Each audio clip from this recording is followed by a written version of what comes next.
Welcome in to Get in the Hole podcast. Steve McAvoy here with you on a terrific Tuesday. To you and yours here in the underground, thank you so much for joining us wherever you may be and however you are listening. Be sure to follow us on Twitter and Instagram at Get in the Hole Pod, Facebook.com/Get in the Hole, and find us all over the Underground Sports Philadelphia Podcast Network, Twitter and Instagram at Underground PHI, Facebook.com/Underground Sports PHI, Twitch.tv/Underground Sports PHI, and all over the streaming verse in Spotify, Apple Podcasts, wherever you get those shows. We are there bringing you all the content that you need. And of course, find us on YouTube, our newest, biggest medium. They're trying to get to that 200 follower mark. Find us at Underground Sports Philadelphia and get subscribing, liking, and do everything that you want to support us. Joining me in the seat this week, my good friend from golfchannel.com, Max Schreiber. You can give him a follow at Max Schreiber 13. You can follow me on Twitter and the gram at _. And here we are on another terrific Tuesday, bringing you everything in the world of golf. We had a wild week. The John Deere Classic is probably the big meme event of the year. My friends were like, oh, what's the event this week? Is it the John Deere yet? And I'm like, oh, well, yeah, it was. But also we had LIV, we had the Irish Open, and now we have the Barbasol, probably the worst sponsored event on the PGA Tour. But Max, how the hell are you doing? I'm doing well. How are you doing? Thanks for having me on. You know, I can't complain. Had a good week. I played Bethpage this week. I shot an 88, not black. I'm not good enough to play there yet. Shot an 88, so I'm very, very, very proud of myself. Hopefully, we'll be able to get on the course, you and I, at some point soon. But until then, we'll just have to keep on working. Wait, hold on. Didn't you play yet today? Yeah, I had 3 pars. 3. All right. Well, did you break 100 though? It depends. Are we counting the holes where we whaled them into the woods? Naturally, yes. How about when it's in the woods and then you move it to the other side of the cart path because you're just like, a beaver was going to be coming up my pants. Do you utilize yield foot wedge for that one, or you just kind of toss it? It depends. There was one on a par 3 it's an uphill tee box, and I hit it left and it hit the cart path and then went up against a tree, and it also I would have had to hit lefty. And then on an uphill, and we had some people clawing behind us. I was with a couple of strangers, and I was like, nah, I'm gonna kick out other side of the car path, chip up, make a bogey, and we're good to go. That's fine. Yeah, that's okay. I feel like if you have an okay lie and you're just improving it, then that's a problem. But so Max, we'll talk a little more at the next break about how the 4th of July was, because I have a bone to pick with that. And a question for you about what constitutes a good 4th of July food. But we're going to shape things up a little differently. Usually when John's on, we'll talk, we'll have the course confidential. We'll talk about the course, recap the week. But there was a lot that happened this past week. And to be honest with you, don't really feel like talking about the Barbasol Championship. Seems like a boring event. The field's going to be probably even worse than the John Deere from by the looks of it. Well, and then also... Well, yeah, it's an alternate event, but it's still a PGA Tour event. I understand this year was finally sanctioned. DP World Tour, PGA Tour got together to create the Scottish Open and made it a sanctioned event for the PGA Tour. But still, regardless, we'll talk about it, no doubt. But we aren't going to go into such detail as we usually do. We're going to do a little PTI kind of segment. Shout out to Wilbon and Kornheim. We're going to do 5 minutes each. We have some questions that we've lined up. Got some stuff from Twitter we're going to bring into. And so you and I are going to debate. 5 minutes on the clock. Don't have an overlay 4 o'clock, but you will hear our clock, which is right here by the lovely sound that you hear right here. That'll tell you. Yeah, that's very loud. That'll tell you when our time is up. And of course, again, 5 minutes on the clock. We'll debate back and forth. We have about 9 questions here, and we'll segment it out, and we'll start from there. So, you want to hop right into it? Yeah, let's go. All right, so sweet. So question number 1, 5 minutes on the clock starts once I finish, and I'll start. You'll answer. I'll relay, and then we'll go from there. So starting off at the John Deere Classic, very interesting event. We did not have the star-studded field that we had thought it would be, with Daniel Berger and a bunch of others exiting for an early withdrawal. While LIV Golf happened to have a great field this week, technically based on the players that they have signed, much stronger than the John Deere. But JT Poston still came out and had a really good week, finished out wire to wire for the win. Question here is, Did the John Deere Classic outpace expectations, yes or no? Well, I have a rebuttal question. What were your expectations? All right. So the expectation for me was a poor event, really bad play, and I was honestly kind of surprised with the result. In Okay. terms of like actual overall like solid play from players. Yeah, I mean, obviously, this is probably the top 3 worst field of the year, not considering the alternate events. I mean, you had Bermuda, and then Mexico was pretty bad. I think this is a little worse than Mexico, considering they had John Rahm. But yeah, I mean, I like these type of events. You're able to see, like a guy like Chris Gotterup, for example.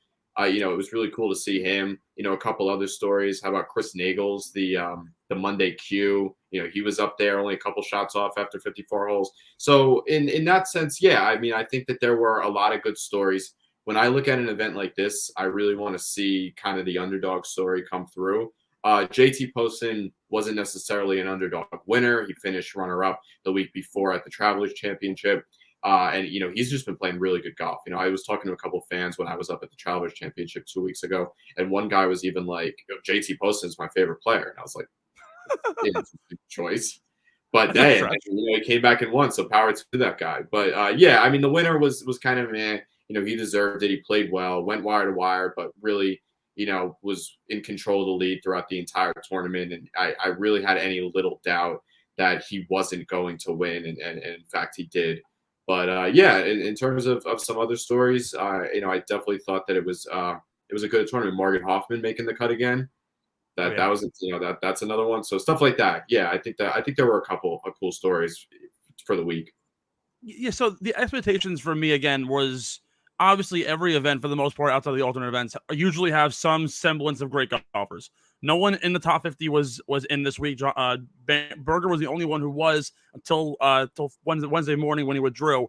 LIV Golf had like what I think 8 or 10 players in the top 50 in their event. Granted, the official world golf rankings won't really matter for them, but what I was expecting for an event was just simply poor play, and I was actually very surprised with the result. Denny McCarthy played really well. Matt McNeely played great. Scott Stallings is probably one of the strongest guys I've ever watched hit a golf ball, and he surprised me. Has not played very good so far this year. He came out very strong. Emiliano Grillo, Christian Bezadenhout, a lot of guys who are middle-of-the-pack players really did shine this week, and the golf course isn't particularly hard. The John Deere Classic is known, the TPC Deer Run is known as the course that like it kind of has like bowl-shaped fairways. They don't want you to miss at the fairway, so it's always finding its way in. And you know what? The event, very similar to the article that you wrote on the Travelers and how the history of it, like fans love the Travelers Championship. Fans in Illinois, you're in the middle of Silvis, Savoy, Illinois. Like you're in a very rural area. You aren't around a lot of big-time sports. You're about an hour and a half from Chicago to watch any sort of big-time sports team. So a lot of fans flock to this event, and they really do enjoy it. But the problem is that the event never garners much attention. And unless you're going to get guys like when Jordan Spieth won his first career event at Deer Run, it was one of those things where he got a sponsor exemption, and he was a great Korn Ferry Tour player. And obviously, we already knew what he was going to be, but no one else has really came out and shown this event as much love as the Travelers. And maybe it's because it's a hangover event following the U.S. Open and the Travelers, or it's because it's the lead. Like it falls in the worst possible spot, and we'll get to it later. But it falls in the absolute worst spot in terms of where you could play the event and the U.S. Open following it. So it's just one of those things that simply doesn't garner a lot of hope. And overall, the actual success of the event, I was very surprised with it. Any other? Yeah, exactly. Yeah, and you nailed it on it. Comparing it to the Travelers, the field, obviously, the difference between the two drastically. But yeah, the Quad Cities, it's in Illinois, but it's kind of next to Iowa. There's not really going on there. And, it also the fan engagement, it seems like they have the bulldozer. They had all those different things there. So, for the people that go out there, even though there's not, a star-studded field, it's still, I think they've had it 50 straight years. It's been on the PGA Tour calendar. The people of that area that go out there always seem to really enjoy it and have a good time. Whether or not, you're watching Justin Thomas or Scott Stallings. Exactly. Next question here, as we literally just hit the 1 second mark before we got off here. The conditions this week at the Irish Open were probably one of the worst in PGA Tour history. No one liked it. The DP World Tour even said they apologized for how bad the field was at the Juliet Club. What was worse, the John Deere Classic field or the Irish Open conditions? I would say that's a tough one. I feel like, I mean, the field. They're both horrible. I guess on paper I would say the field. But, then I said, as we kind of going back to our last question, a couple underdog stories, it was cool to see. But I'm personally just not the biggest weather person. I know a lot of people are hoping for bad weather, at St. Andrews. So the Open in 2 weeks is really, kind of crazy and a really good watch. But I'm not too into the weather. I still want to see, the top guys in the world in the John Deere Classic this week. For a fringe golf fan who's maybe they'll tune into the Travelers or the RBC Canadian or Genesis or, Bay Hill, whatever it may be. They were not making plans to watch the John Deere Classic this weekend. Absolutely not. No. And you know what? Both events really did first of all, the field was abysmal. And again, very surprised with the result, but I have to talk the conditions here at the Irish Open. The weather was terrible. The actual course itself looked disgusting. Like there was crabgrass growing in areas that not been growing. There was one scene where prior to the event happening, someone was playing a practice round. I forgot who it was. I was saying there's like a goat pasture like nearby. Now, obviously, look, you're in rural Ireland anyways. There isn't really much going on, and Ireland isn't like cities outside of Dublin and a few others. So when you're playing in an area where it isn't as populated, naturally there's going to be more farmland. So there was like literally sheep and goat out on the course eating the grass. Like, what's going on? Like, what? I understand. Maybe it's just the idea that like Ireland doesn't have as many like elite level courses as you would in Scotland or England. But come on, you couldn't have found us a better golf course to go to. Yeah, no, I 100% agree. I mean, and like, wouldn't it be interesting? I mean, maybe I'm just throwing out an idea that just absolutely cannot happen. But like, what if? And technically, this is in Ireland, so I guess I've already shot down my own point. But what if they like had it at Royal Portrush every year, or every other year or something like that? Well, like not for nothing, there are multiple golf courses in Ireland that have been rated on the top 100 golf courses in the world according to golf.com. Yeah. So like you already see like that there are plenty of courses. This one wasn't even on there. You would think that for the PGA Tour and in this case the DP World Tour, they would schedule events on golf courses that are ranked the best in the world. You look at the list that I'm referencing. You see courses like PGA West, where the Honda Classic is. You see La Quinta, which is where the Amex is played. Kapalua is one of them, obviously the Century. Basically, every single TPC that's utilized in on the PGA Tour calendar, aside from Deer Run and a couple of others, make the list there.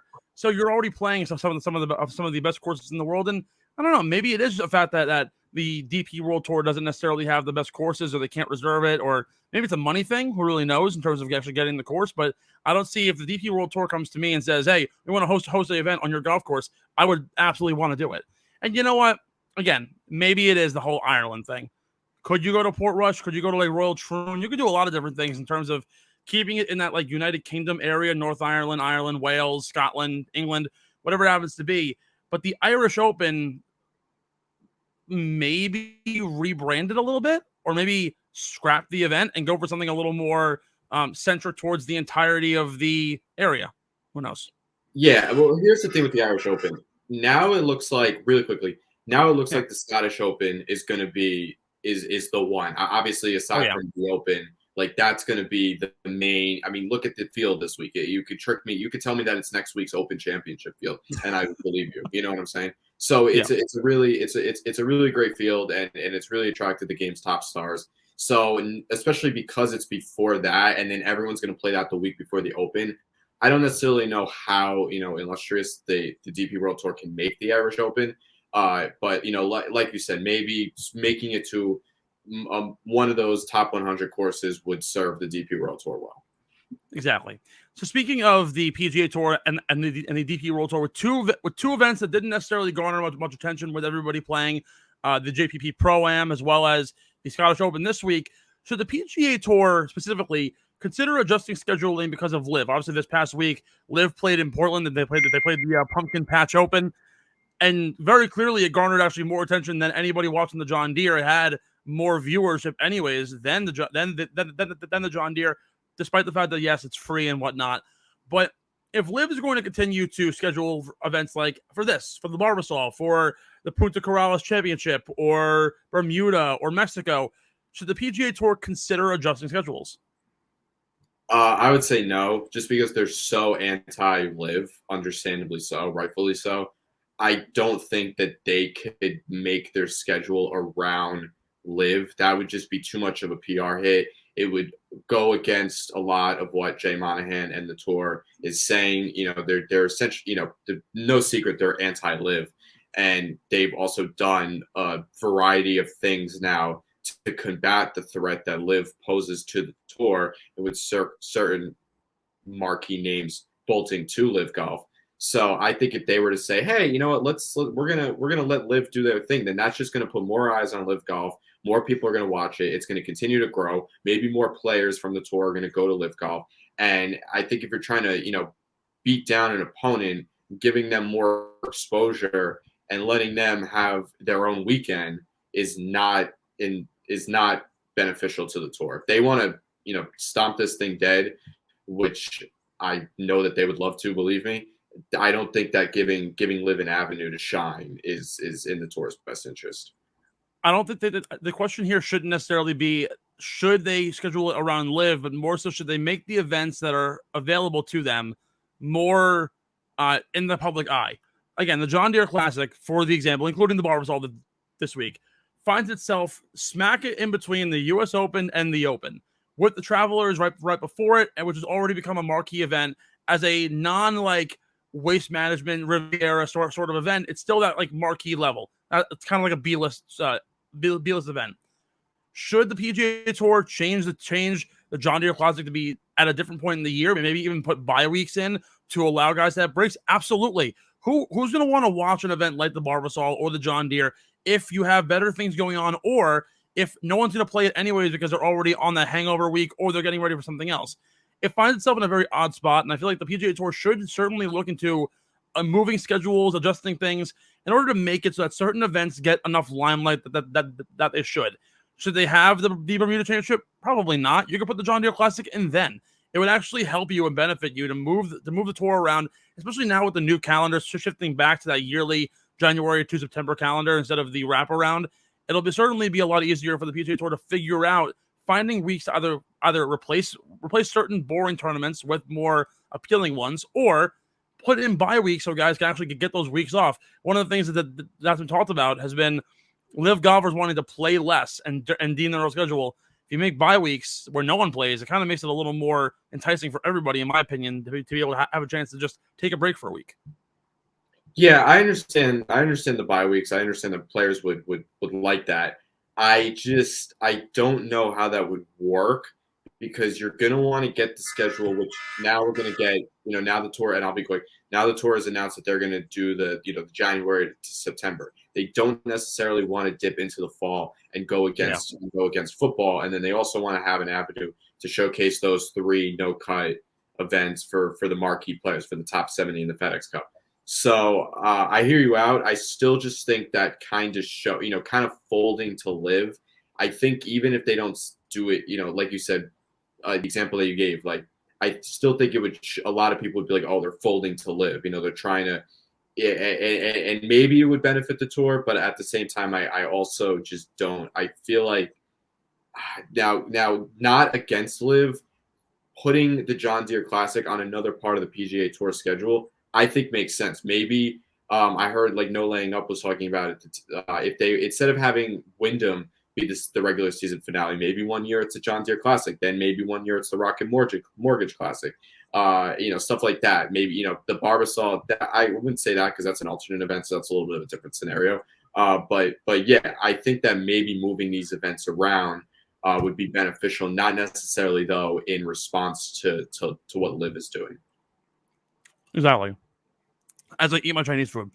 We're going to take a short break here. When we come back, we're going to dig more into the DP World Tour, what's going on in that area, and of course, LIV Golf, So much more news. Don't go anywhere. We will be right back. You are watching and listening to Get in the Hole from the Underground.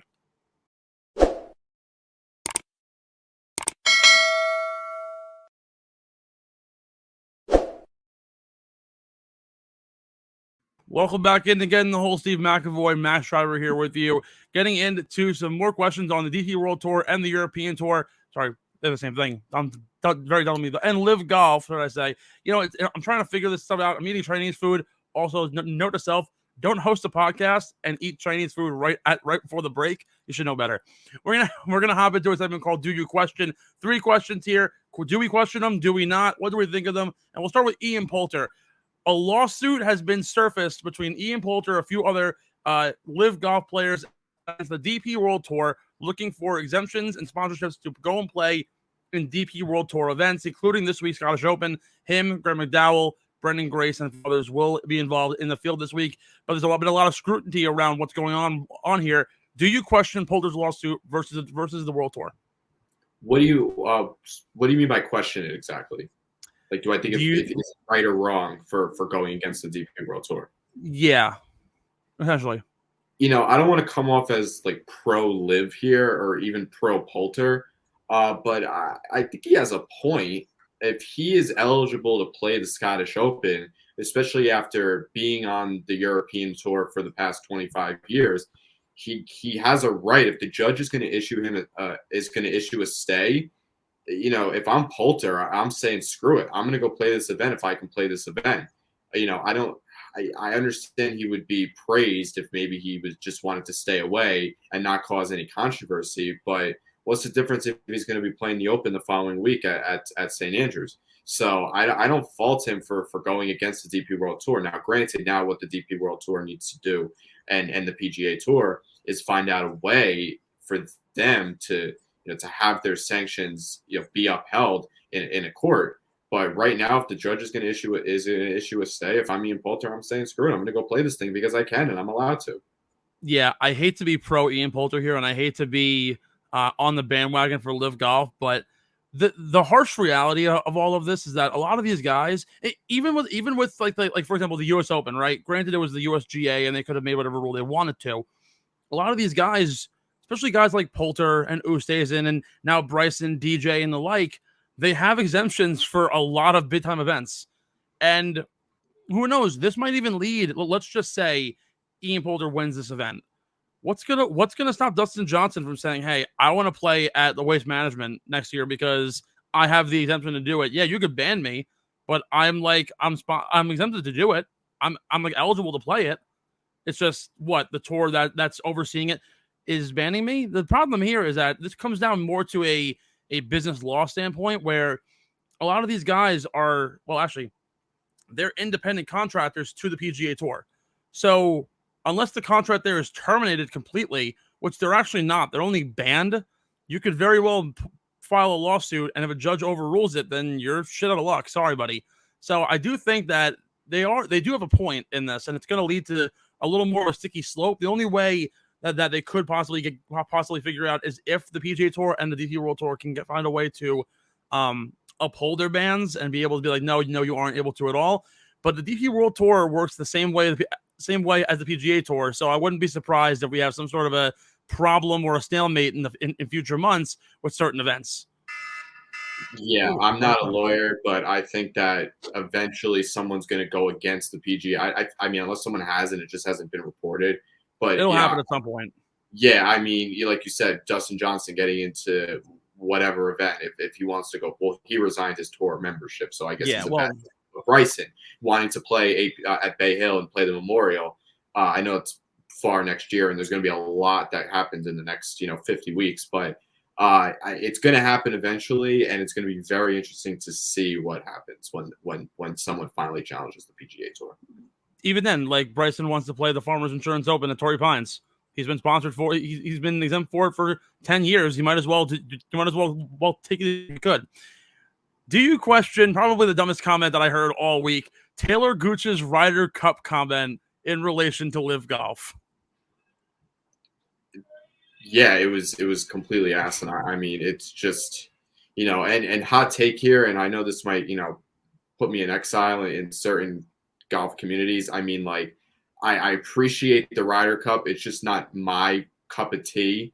You know, I honestly would rather watch like the Arnold Palmer Invitational, the Memorial, and not a major, you know, an event over that. I understand it's loved and, you know, it's super appreciated, but there's absolutely no arguing what it means to both, you know, the European side fan wise and the US. Obviously, it's such a cool atmosphere. It's something that I really hope that I'm able to attend one day, you know, as a fan or as a media member or whatever. And just to absolutely just shit on it like that, I thought is just, I mean, it's the thing that's, I'm not even going to go that route. The thing that's just so ridiculous is just the lying that comes out of this tour, whether it's a stupid comment like that. I haven't watched much, I've watched barely any of the actual, you know, live golf tournaments at the Chariot Club and then last week at Pumpkin Ridge. But it's just the broadcasters. It's like they're all, you know, they're trying to hype this thing up. You know, I guess from their point of view, rightfully so. But you know, the players, you know, what they did, just the horseshit that comes from this thing. It's really irritating. And you know, I'm sure we're gonna get into Billy Horschel in just a couple minutes, and he, you know, I think phrased it perfectly today. Yeah, no, we're certainly going to talk more Horschel, but this is the like top 5 dumbest things I've heard all year. This has to be probably number 1 right now. I've seen videos. I've watched multiple Ryder Cups in my lifetime. I've seen stuff from the 80s. A crowd of 15,000 people at the Pumpkin Patch Open in Portland, Oregon does not compare to what you see at Whistling Straits, what you're going to see in Rome, what you'll see in my neck of the woods in 2024-25 at Bethpage Black. Like, it just doesn't compare whatsoever. And no. The fact that Taylor Gooch, someone who's never even had the opportunity to play for a Ryder Cup, has the audacity to say it. Kyle Porter said it best. It had to be a joke because Dustin Johnson even laughed at it. Like, he was like, dude, like, he didn't say it outright, but you saw it in his face. You're like, dude, you're so fucking wrong. Like, come on. You simply can't say stuff like that. And you know what? The whole thing with all these like live fans and the concept of live so far, I'm pro broadcast, but I'm and even then the broadcasters aren't even good. Arlo White does soccer for a reason. He isn't meant to be doing golf. He isn't the British Jim Nance for a reason. But the comment itself was just absolutely ridiculous. Yeah, and I understand that Taylor Gooch has never played in a Ryder Cup or a President's Cup, but I don't know what he was trying to do. And really quickly, did you hear or see, he said, I don't know exactly when it was, I believe it was to golf.com. I forgot where I heard it, but that he just wanted to play the first live event in London, and then he got suspended, but like he only wanted to play that one event and then like go back to the tour. Like what did he think was going to happen? Clearly he isn't very smart, because yes, I did read that, and he said that he wanted to play it and then just go back to the tour just to see what it was like. But like, what? Yeah, and I have some coworkers from Oklahoma, you know, in a couple circles that, you know, knows a couple mutual people with Taylor Gooch, and I did ask him like, what was his reasoning? Because he was really one of the most shocking people that went to the LIV Tour. You know, obviously a younger guy, you know, just won his first tour event in the fall at the RSM Classic, and seemed like kind of like, you know, the future, you know, the tour was his oyster, and it was just a matter of, obviously he's a new dad, and he just knew he was never going to make that amount of money on the tour as quickly as he could, you know, going to play LIV golf. I mean, it makes sense. But then again, at the same time, we've seen a lot of guys in live golf not even say it's about the money. And that brings us into what Billy Horschel said today. He said some very strong things. He called them hypocrites. He said they're bold-faced liars. I want to get your thoughts here. Do you question Horschel's comments? Were they too harsh, or were they on the money? No, they were perfect. I mean, obviously, a live apologist would disagree with me, and I know there's a couple of those floating around in the world, but I thought he phrased it as well as he could, and you know, saying you only have to play 15 events, so trying to dodge the question of other than you're doing this for money, and it's a matter of the fact that you just want the time off. You're only playing 12 weeks. I mean, next year or 8 events. Next year they're going to go to 14 events, and like you say, you'll have to play 15 events. You know, technically to keep your tour card, you could, you know, try to keep your card within those 15 events, but Yeah, I mean, it's just I thought he said it perfectly. Obviously, Billy Ho is a pretty animated guy. He's a polarizing figure in the sport. I think that is beneficial to the sport and growing it. And I thought, he said it great. And so I thought also it was really refreshing to hear it from somebody else other than Rory. I mean, Rory has been really like a spokesman for this entire thing. I was at Travelers and he just had to get up for 4 straight days and just denounce LIV Golf. He did it the week before the U.S. Open at the RBC Canadian Open. And Rory is not a guy that has any disdain for the media. I was there, in a flash interview, he said to another reporter, I'm going to, you ask me questions, I'm going to answer the questions truthfully, and I'm going to move on with my life. But, I was there, what was it, Wednesday after the Pro-Am, and he said that Brooks, it's duplicitous of these guys that say one thing and do another. He was kind of, referring to Brooks, but also everyone else, Bryson, Dustin Johnson, the list goes on and on, unfortunately. So I think that, Billy Ho coming out and saying those words and being so passionate, maybe he'll encourage others to do the same. Yeah, the comments were absolutely perfect. To the people who said that it was too harsh, clearly you're very far off of the actual problem here.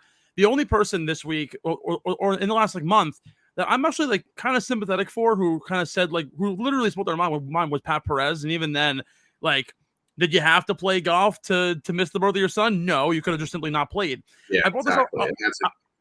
I brought it up last week in comparison to why these players are doing it solely for the money. And those guys who use the narrative of it's for less time. Patrick Reed, right? He's played like crap the entire year. He's ranked outside of the top 250 in the FedEx Cup point standings prior to him leaving for LIV Golf.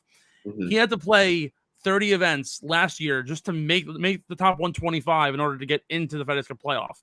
The reason why these guys want to play less, the real thing is that they're simply not good enough to play against the upper echelon of guys, where Rory will play 22 events the whole year, and he'll finish third in the FedEx Cup standings.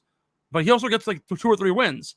Patrick Reed walked his way, actually literally played the best golf of his life to win the Masters, and outside of that, has not been this all-encompassing force on the PGA Tour, and he simply isn't good enough to play against some of the best players in the world, and that's why he left. And it's the same thing for all the guys like Lee Westwood and Graham McDowell and Ian Poulter, and even someone like Adam Scott, who I'm surprised hasn't left yet, because he is not good enough to play against some of these top guys, and yet he's the one guy who stuck around. So God bless Adam Scott, and God bless Billy Horschel for finally getting the balls to say something, because someone else has to say it.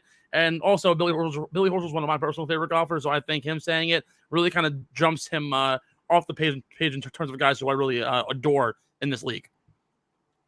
In this tour, really, not really a league, but yeah. The one sketchy meme, the meme that's coming out though is the fact that he said, am I crying that I don't get to see my family 25 weeks or whatever out of the year? No. And I don't think he said it out of an evil place that he hates his family or anything like that. But when I first saw the clip on Twitter of just the one, the 5-second bit, and it said something like, when the boys go on a vacation or something corny like that, and I was kind of like, wait, what did he say? And then I went back and I read the whole thing, and I was like, oh, okay. I'm like, this dude, that was a good thing he said, but that part was a little. The one quip for the one gripe that I have from his pressers that he said PGA Tour, tour. Oh yeah, I did notice that. Yeah, and he says tour a lot in that press conference. It's a lot. So, all right. I gotta maybe it's obviously the accent, but I forgot where he's from. He's from the Midwest. Is he? I know he played in Florida. That's all I know. Oh yeah, he's a total Floridian. What am I talking about? Interesting, because that's I have a friend from Colorado, and that's how he would pronounce it. Of course, yeah, he played. Floridian. Dude, he's from Granville, Colorado, Florida. He's literally from northern Florida. Yeah. This guy's freaking nuts. Anyways, final break here. When we come back, we're going to give you some stuff all about the Scottish Open and a little look into who we're going to pick for the 150th Open Championship at St. Andrews. Don't go anywhere.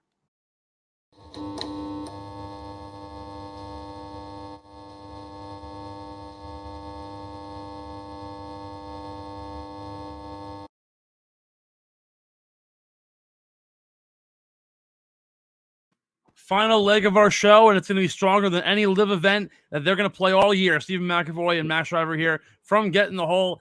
Final segment here, we're going to break down the Scottish Open and give you some picks for the 150th Open Championship at St. Andrews. First of all, if you call it the British Open, are you like a fake golf fan, or is it like it's one of those like fair weather statements? I feel. No, I mean, you doing it dirty? You're going against the establishment, and you want to have respect for the game and its history, but at the same time, some people. There's a really funny bit. Do you know Don LaGreca from the Michael Kay Show? Of course, yes. And he hates golf. Like he won't even watch like the Masters when like Tiger's contending. He'll do his homework on it. He and I like him very much, but he absolutely despises golf. That's a whole. We're not going to go down that rabbit hole. But there's one funny bit where he's doing. This is probably about 5 years ago. He's doing a bit with Mark Teixeira, former first baseman with the Yankees. Mark Teixeira was filling in for Michael on the show, so it was just him and Don. And something happened. I think it was a Sergio Garcia shot at the Open Championship. Maybe it was I can't remember what year it was. Something happened, and he just went on a rant about why he hates golf. And he was like, the Open, don't you dare call it the British. It's funny if anyone wants to go on YouTube and watch it. But when I think of the Open, like what do you call it? I think of that, and I kind of chuckle at myself. I hate Don LaGreca so much, and the funniest bit ever was. They used to do something on the Michael Kay Show, and it was like you pick the first Jet to score a touchdown, and you win like money if you get it right. And some guy calls in, Michael Kay goes, "All right, Jeff from wherever, who's scoring the first touchdown?" This is like 3 years ago, and he goes, "Let's go with the numbers, Matt Forte." Oh yeah, Iris, yes. He's like, Matt Forte isn't a Jet. And he goes, Robbie Anderson. He had just gotten traded to the Panthers, and so he goes, he isn't on the team either. And then Michael Kay is giving him a third shot. And he goes, no, lost his chance. He goes, you lost your chance. How about Don Maynard for the first touchdown? How about Joe Namath? So no, I don't know how you can hate when he gets mad. He's one of my favorites. When he gets mad, it's so funny. And like I don't like a lot of like sports radio commentators. Like Francesco was like funny because he got like he got bullied. But like LaGreca is just like ultimately bad in my opinion. But I would disagree with that very much, but we don't need to go down that rabbit. We'll agree to disagree. What we can he's the lead. He does the Rangers play-by-play too. You don't get to that position without being successful. Well, the one thing we can agree on is how important the Scottish Open will be to determining the winner of the Open Championship. But how important will it be, Max? I ask you. How important is the Scottish Open this week in determining the winner of next week at the Open? I would say not really a factor at all. Maybe the little bit of a factor that I would put in is maybe someone like, let's say Rory has like a top 10 again, but doesn't win. And then he's just really on a heater. He finds something with his game and he carries that momentum over, into the Open. But I think the Open, especially the 150th Open at St. Andrews, the holy grail of golf. I think by the time they get there at St. Andrews and, they're playing their practice rounds on Tuesday and Wednesdays. And then by the time the final round comes around on Thursday, I don't think the Scottish Open is going to be lingering in people's minds at all. I mean, I guess if someone big like Rory or JT or whoever wins, and then, of course, their pre-tournament press conference is going to they're going to be advertised as the Scottish Open winner. But, I think once we're round in, it's going to be irrelevant. So I'm actually going to disagree with you wholeheartedly on this one. I think the Scottish Open is probably one of the most important determinants for who's going to win the Open. Now, granted, it's been only recent that players have gone to play the Scottish Open prior to the Open because the event wasn't always as big in PGA Tour circles. So mostly it was only guys who had tour cards for the DP World Tour and then the European Tour and the PGA Tour would go and play. So a lot of guys who were only PGA Tour players, largely the best players in the world that were American, wouldn't necessarily go. Tiger Woods didn't play the Scottish Open until 3 years prior to his latest incident. So even then, Tiger hasn't totally even been around the course. He won't be playing particularly the Scottish Open. He did play at the JPP Pro-Am this past week. Shot 74, so good for him. Pretty impressive. But I think this event is super important because for the last 6-7 weeks, players on the PGA have been playing Americanized golf courses, and now you're going back to the home of golf. You're going to play link-style golf. The Scottish Open this week at the Renaissance Club is probably the nearest thing to what you're going to get to a link-style golf course in the last, 4 or 5 years playing prior to the Open, because in America, you simply don't get it. So guys who play in Europe, who are always playing links courses when they're playing in the UK area, it won't be as big a factor to them. But if JT comes out and finishes top 5, and again, he's on a heater, it's going to be a huge thing for the Americans to be, hey, if you could finish really well here, or even guys who are Europeans and are off to slow starts. Rory isn't really that guy considering he's been playing really well. But if Rory McIlroy comes out and for some reason wins this event, like that would be absolutely huge for the momentum for him specifically. And then anybody else who comes out and plays really well, it'll just translate over even better because the style of golf is different. The weather is going to be the same. Guys are playing this golf course and it's incredibly cold. Everyone's wearing sweaters all day long. So I expect whoever plays really well here should carry over and play relatively well at the Open. Ooh, the fried rice is getting stuck here. Speaking of the Scottish Open and getting into what should we see at the Open, give me a player who you think will dominate this week and go into the Open and be just as good going into that event. I mean, this is kind of boring, but it's Rory McIlroy. I mean, the guy he can't be stopped. I think he's going to win one of these 2 weeks. I don't know which one it is. What'd you say? Give me a valuable name like Sahith Theegala. Oh man, I wish. I don't think he's playing this week. He's not, but like. All right, like, how Rory, about really? All right, Rasmus Hodgen. All right, so proceed on with the Rory comment, please. So, all right, so with the Rory comment, right? I mean, he's just been playing nonstop. I think he plays links golf well. Obviously, he's from that part of town. I think the fact that you could make the case that he's probably exhausted considering the stretch and the heater that he's been playing. And obviously at the Travelers Championship, that was 4 straight weeks. He said he's rarely done that in his career. But now after 2 weeks off, I really just expect him to go over there and just continue this heater. And I mean, really all eyes are going to be on him at St. Andrews because he has not won a major since 2014. I think if I only had a penny for every time that I heard that, I would have a considerable amount of money in my wallet, probably like $17. But I think that he's finally riding that momentum to ending that drought. And I think that especially with all the LIV stuff, he really seems to rise to the occasion in defending the tour. And I think that him coming out in each of these 2 weeks, I would take him though at St. Andrews rather than this week. But it just seems like a fitting ending. I have 3 names that I'm like jumping across here. Now, Americans tend to really dominate the Open, and I don't know why it is, but for some reason there are certain guys who they aren't necessarily playing their best golf, but they're good major players, and they always play well when they go abroad. The 3 guys that I'm looking at this week, I think will play well this week and push themselves to probably play even better or win. And it's going to be kind of a boring song and dance because 2 of the guys have been here before. They know what to expect. I think Jordan Spieth and Collin Morikawa are 2 guys that I'm looking at particularly, largely for 2 different reasons. Jordan Spieth didn't play his best at the U.S. Open, but he gained strokes putting, which is getting back to form. His ball striking was still really good. His problem was he was pushing the ball too much, and his sand saves were awful. So that's what pushed him to playing 7 over. Then again, the Country Club is a challenging course to begin with. Collin Morikawa for the last 4 weeks, it looks like on paper, not paper, in reality, that he hasn't picked up a putter and hit the ball for 3 months. Meanwhile, he's gained strokes in every single event that he's played, and he gained 3 strokes on the putting greens at the Country Club.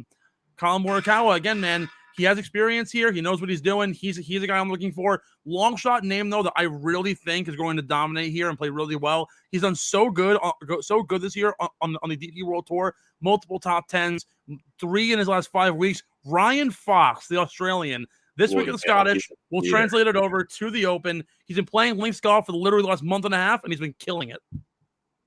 All right, really quickly. I know the timer went up. Really quickly. I didn't go full blown on expanding my picks, but absolutely Jordan Spieth and Colin Morikawa. If we were doing our traditional beer money picks, I would definitely take both of them. I think Morikawa, I kind of saw him compare during the U.S. Open to Brooks Koepka when it comes to just, he hasn't on paper, especially with the PGA Tour schedule, has not been great. But I think you saw at the U.S. Open, he started to turn a corner. I think he just might be that kind of player where he's just going to come alive in the majors and not necessarily, win 5 PGA Tour events in a year like JT did. And Jordan Spieth as well. I think he really plays links golf well. He's obviously a former Open champion. Last year, he had that really great showing at Royal St. George's. So I think that he's someone as well. He's been putting better lately. He won this season, so his game is not lost like it was 2-3 years ago. How about this one? How about Kurt Kitayama? Okay, interesting. For a long shot. All right. Well, here, you know what? We can get into our long shots and everything in the next question. Give me your pick. Give me some other names that we haven't mentioned. Who's going to win, and who are some long shots that you'll be playing next week at the Open? All right, so next week at the Open, I kind of gave you Rory right now. If I were to put money down, that's the direction that I would go. It's so cliche because the first couple majors of the year, everyone's taking Rory. I'm like, he's not going to do it, but now I'm truly convinced. Justin Thomas as well. We haven't seen someone win 2 majors in a year since Brooks a couple years ago, and I think that if someone's going to do it this year, I mean, I love Scotty Scheffler too. I just don't. I got to see him play, across the pond and see what he can do. I had him. He was my U.S. Open pick, and it was close, but no cigar. So yeah, I mean, Rory right now is where I put my money, but I really do like JT as well. I think his ability to shape shots, especially depending on what the weather's like, I do think that he'd play well. Like you said, Americans, they dominate the Open. I like Matt Fitzpatrick too, but I just think it's too much. It's too much of a fairy tale. I think if he were to win the U.S. Open and then come over and be the first Englishman to win the Open since, what was it, Faldo in '93? Yeah.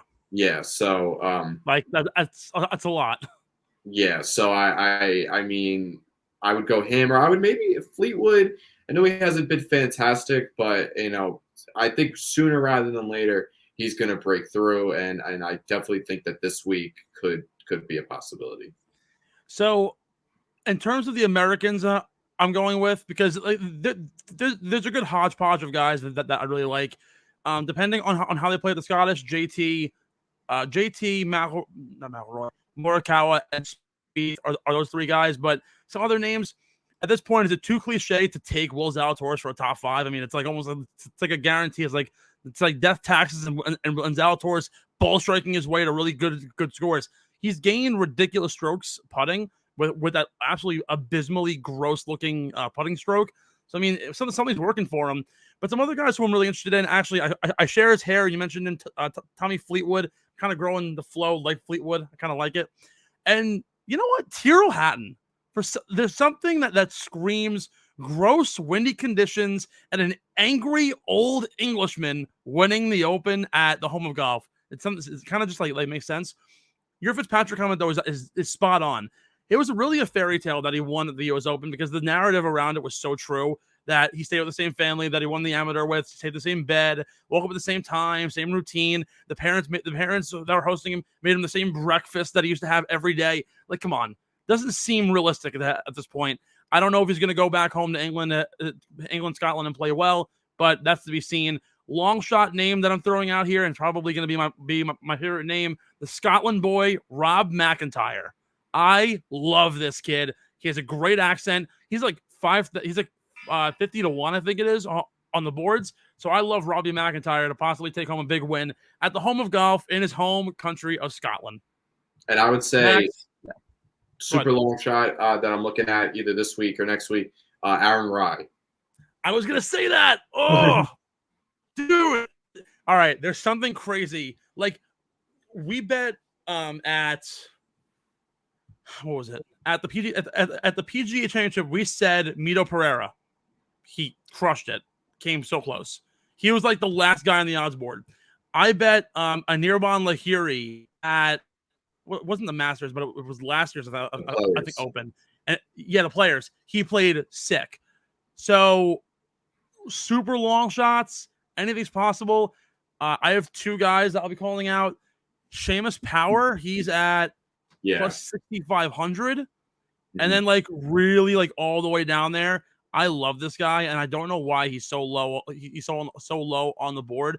Guido Migliozzi's played really good recently, and I think there might be something going on for the Italians. Back when Francisco Molinari was winning majors, he's like 270 to 1 right now, which is like insane. I like him a lot. Max, before you get going, final thoughts. Anything you want to talk about for the last 30 seconds of your own FaceTime? Why are the Yankees losing 5-1 right now to the Pittsburgh Pirates? Did O'Neill Cruz hit a home run? I don't know. I've had it in the background, but I haven't been looking at it. I hopped on. It was 1-0 Pirates, and I glanced over a couple minutes ago, and now it's 5-1. I mean, I don't mean to be like that stereotypical Yankee fan. They got the best record in baseball, and when they lose, it's kind of like, oh well. But come on, man. This is Pittsburgh. And Jameson Taillon starting tonight back in his own home, and things are not super swell. I'll tell you this: they have 7 lefties in the lineup, and Taillon's got like a 4-something ERA against lefties. So that like 2.8 ERA is a inflated number.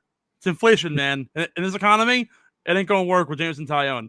My little FaceTime here, a little bit of a shout out, as you would say.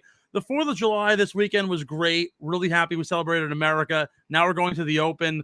I saw a great meme of George Washington holding a saber, and it said, "Have fun at work, England." That was really funny. But underrated, super underrated 4th of July food has to be steak. Like, I love the burgers and hot dogs, but I had this amazing filet mignon that my friend Sean's dad cooked up, and it was like actually amazing. And like, it isn't the traditional thing. Like, obviously, yeah, it's like a big time meat group, but it was like actually the best thing I had like all week. And so filet mignon is probably the most underrated bougie of the foods. Also, potato salad with too much mayo is overrated. Not a lot. Oh, I love mayo. I could eat it. I could dip potato chips in mayo if I wanted to. You're disgusting. Are you also the kind of guy when we like kind of sort of live together? Sometimes with my roommate Tyler, I would take a tortilla chip and I'd dip it in the mayo and I'd eat it. I mean, I take a little bit, but and he would just look at me with an absolute stare of horror. But I love mayo. I never saw that. What'd you say? I had never seen that ever. Oh, I never did that for you. Interesting. No. I should have. Damn. No, please never. All right. Sorry, I got a full mouth. Are you the kind of guy who like loves ranch? It has to be on the right thing. I mean, I'm not gonna drench stuff in ranch, but like ranch is great. How could you not love ranch? But ranch, like on pizza is becoming an absolute trend. It depends what the topping is. I can't say that I hate it, but like I mean I would probably just not put it on my pizza. Like I wouldn't even think of it until people start doing it lately. My sister has become a fiend for ranch on pizza and ranch on her pasta. I don't know. I wouldn't do the pasta. It's disgusting. Look, you and I are Italians, so like we kind of like we understand this. Italian. Deep down, you're Italian. Deep down, come on. You're gonna think I'm crazy. Certain things I could put red wine vinegar on. Italian foods. I'm not saying I necessarily do this all the time, but like low key sometimes. I used to get like a meatball sub from a sub shop, and I could put. My mom she might have tuna, so she'd put red wine vinegar on, which I do too with my tuna salad. I could put it on a meatball hero. All right, we're gonna talk about this like in the post show. Thank you so much for listening. I used to make red pasta, which is traditional red sauce. You could put stop! No. A little bit of red wine vinegar. No, please no.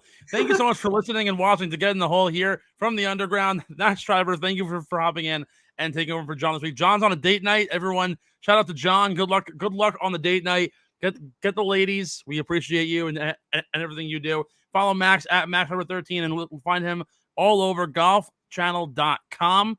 Max, thank you for coming in. Thank you for having me. We'll see you guys next week at the Open. It should be a great one. Enjoy the Scottish and for those LIV golf guys, watch something better than LIV.